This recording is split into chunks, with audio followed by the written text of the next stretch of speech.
bahwa Karangkeng di rumah bupati yang dimaksud itu adalah pada dasarnya setelah ditelusuri itu adalah tujuannya untuk dalam rangka pembinaan atau rehabilitasi penyalahguna narkotika.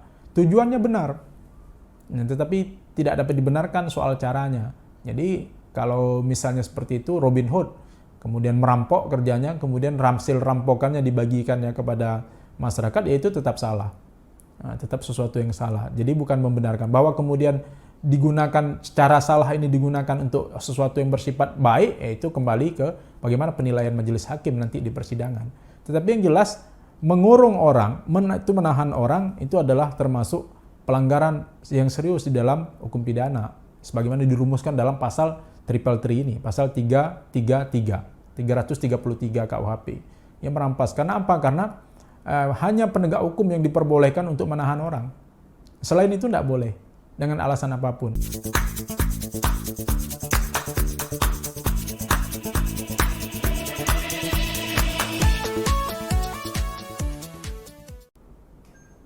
Assalamualaikum warahmatullahi wabarakatuh. Jumpa lagi kita dalam Erdianto Effendi Channel.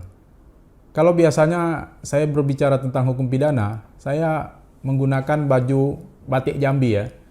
Dan saya mengoleksi banyak baju batik, khususnya karena saya dari Jambi. Saya banyak mengoleksi batik Jambi. Tetapi di yang terakhir itu ketika kita membahas tentang jin buang anak, itu saya menggunakan baju batik khas Bangka Belitung. Nah, saya setiap ke daerah saya membeli baju batik daerah dan menjadikan itu sebagai kebanggaan ya, produk anak-anak daerah. Kali ini yang saya pakai adalah baju khas Aceh, baju pintu Aceh. Ini saya beli di Aceh ketika saya berjalan ke Aceh. Kita akan membahas satu hal yang tidak jauh dari Aceh ya. Dari Aceh turun sedikit ke Sumatera Utara. Baru kemudian di Riau, tempat provinsi tempat saya tinggal. Ada kasus yang sedang ramai yang berasal dari provinsi Sumatera Utara.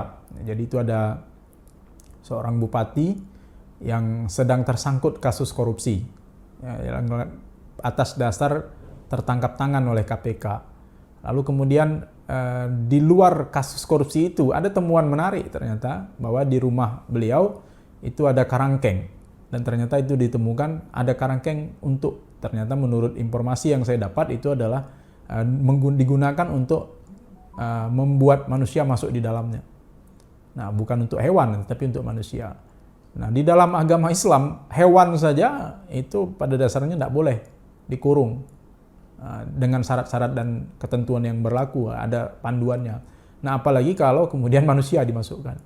KUHP ada pasal yang mengatur tentang itu. Pasal 333 atau pasal 3333. Pasal 3 kali. Dan itu bunyi pasal 33 itu adalah barang siapa merampas kemerdekaan orang atau meneruskan perampasan kemerdekaan seseorang. Mengapa ini kemudian dianggap sebagai tindak pidana? Karena hak yang paling dasar manusia itu yang pertama adalah hak hidup. Itu hak asasi manusia yang paling dasar. Lalu kemudian adalah hak untuk kebebasan. Di Prancis itu sampai perlu ada revolusi Prancis dalam rangka menuntut kebebasan. Maka semboyan Prancis itu adalah liberty, fraternity. Itu adalah menyatakan bahwa kebebasan itu sangat penting. Dan yang ketiga adalah equality. Itu equality, liberty, dan fraternity. Itu kebebasan, persaudaraan, dan persamaan. Nah, itu yang menjadi kemudian semacam dasar bagi Deklarasi HAM Universal. Dan itu adalah termasuk dokumen hak asasi manusia yang pertama, Revolusi Prancis. Maka hak hidup itu harus dijamin, kemudian hak atas kebebasan. Itu yang kedua. Nah, jadi pasal 338 itu menjamin hak asasi manusia orang yang apabila hak asasi berupa hak untuk hidup itu dilanggar oleh manusia yang lain, maka dia diancam dengan pidana pasal 338 sampai 339, 340 dan seterusnya ya. Itu disebut dengan pasal pembunuhan. Dan ternyata hak asasi yang terpenting yang kedua adalah hak kebebasan. Nah, kebebasan itu adalah hak yang paling didambakan oleh manusia, merupakan hak dasar yang tidak boleh diganggu-gugat oleh siapapun. Kecuali adalah terkait dalam rangka penegakan hukum. Maka kewenangan penegak hukum untuk menahan orang itu harus menurut dan berdasarkan undang-undang dan dengan ketentuan dan syarat yang berlaku. Misalnya menahan orang itu harus dengan adanya dugaan melakukan tindak pidana, didukung adanya minimal 2 alat bukti. Tanpa itu maka itu adalah perampasan hak asasi manusia dan itu bisa dipidana. Menahan orang bisa dipidana.